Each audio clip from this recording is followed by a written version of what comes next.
दिखा रही है उससे कहीं ना कहीं भारतवासियों का जोश जो है वो पूरी तरीके से हाई नजर आ रहा है। जिस तरीके से हमने देखा ठीक रोकना चाहूंगी ये बड़ी जानकारी इस वक्त दे दे। आतंकी संगठनों को खुली छूट अब पाकिस्तान देगा। आतंकी संगठनों को छूट अब पाकिस्तान देने जा रहा है, ये बड़ी जानकारी आपको दे रहे हैं। तो और आतंक फैलाने की तैयारी में पाकिस्तान है। आतंकी संगठनों को खुली छूट अब पाकिस्तान देगा, यही पाकिस्तान कर सकता है। आतंकी संगठनों को ही वो खुली छूट दे सकता है। आतंक का पर्याय आतंक फैलाने का काम पाकिस्तान ने हमेशा किया है और ज्यादा आतंक फैलाने का काम अब फिर से पाकिस्तान कर रहा है। आतंकी संगठन समर्थन में पाकिस्तान के आ चुके हैं और इसी बीच यही जानकारी है कि आतंकी संगठनों को खुली छूट देने की तैयारी में पाकिस्तान है। पाकिस्तान चाहता है और हालात बद से बदतर हो, रुकने का नाम नहीं ले रहा। वो ये नहीं सोच रहा कि उसकी आवाम को, उसके देश को कितना नुकसान पहुंचेगा इन सब से, पर एक के बाद एक ऐसे फैसले पाकिस्तान की ओर से जो उसे ही बड़ा नुकसान पहुंचा रहे हैं। जो जितनी कोशिशें पाकिस्तान कर रहा है तो सब कुछ नाकाम हो रही है। भारतीय सेना मुंहतोड़ जवाब लगातार दे रही है। इसी बीच ये जो फैसला पाकिस्तान की ओर से लिया गया है, इससे बड़ा नुकसान होगा पाकिस्तान को। आतंकी संगठनों को खुली छूट अब पाकिस्तान देने जा रहा है, ये बड़ी जानकारी मिल रही है। तो तैयारी पाकिस्तान की ओर से कि आतंकी संगठन को खुली छूट दी जाए, जो मन में आए, जो मर्जी हो, ये आतंकी कर सके।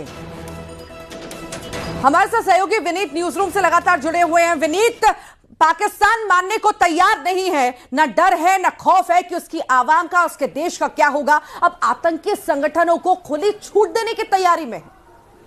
जी, निश्चित तौर पर मैं आपको बताना चाहूँगा कि अब जो जानकारी मिल रही है उसके अनुसार पाकिस्तान के जो आका है, जिस तरह से हुक्मरान है, उन्होंने पूरी तरह से अब छूट देने की कोशिश की है। क्योंकि अगर हम बात करें ट्रेडिशनल वॉर की बात करें या 1-to-1 की वॉर की बात करें तो वो भारत से जीत नहीं पाएगा। ऐसे में पाकिस्तान में जो है वो जिसने आतंकवाद को पाला है, बढ़ाया है, उन्होंने अब आतंकी संगठनों को खुली तरह से छूट दे दी है। जो अब जानकारी मिल रही है क्योंकि जो ट्रेडिशनल वॉर है, जिस तरह से 1-to-1 वॉर है, जिस तरह से पाकिस्तान ने को भारत ने जिस तरह से पछाड़ा है, जिस तरह से पाकिस्तान की पिटाई करी है, चाहे हम देखें पाकिस्तान की जो एयर डिफेंस सिस्टम है उसे भारत ने नस्तो नाबूद कर दिया। पाकिस्तान के जो बड़े लड़ाकू विमान है F-16 जो अमेरिका से पाकिस्तान को मिला है, उसे भारत ने जिस तरह से नष्ट कर दिया। उसके साथ ही साथ पाकिस्तान की ओर से जिस तरह से मिसाइल हमले किए गए, सीज फायर का वायोलेशन किया गया, मिसाइल हमले किए गए, उसे पाकिस्तान के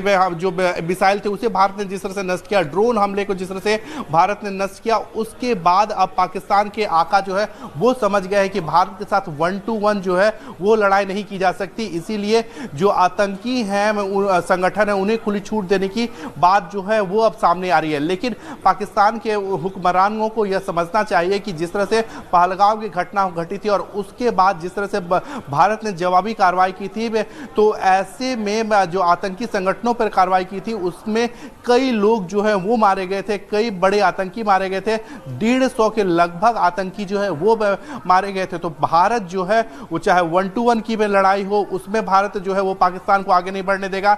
इसके साथ ही साथ जिस तरह से पाकिस्तान जो है वो पीछे के रास्ते से जिस तरह से या फिर हम कहें कि आतंकियों के खिलाफ, आतंकियों के सहारे भारत के खिलाफ जो कार्रवाई करने की कोशिश करता है, वो अपनी मंशा रखता है, उसे भारत जो है वो पूरा नहीं होने देगा। जी जी जी जी विनीत, ये पूरी दुनिया जानती है कि पाकिस्तान में पाकिस्तान पालता है, पोसता, बड़ा करता है आतंकियों को, खुद वहां पर पनाह भी देता है बाहर के आतंकियों को तक।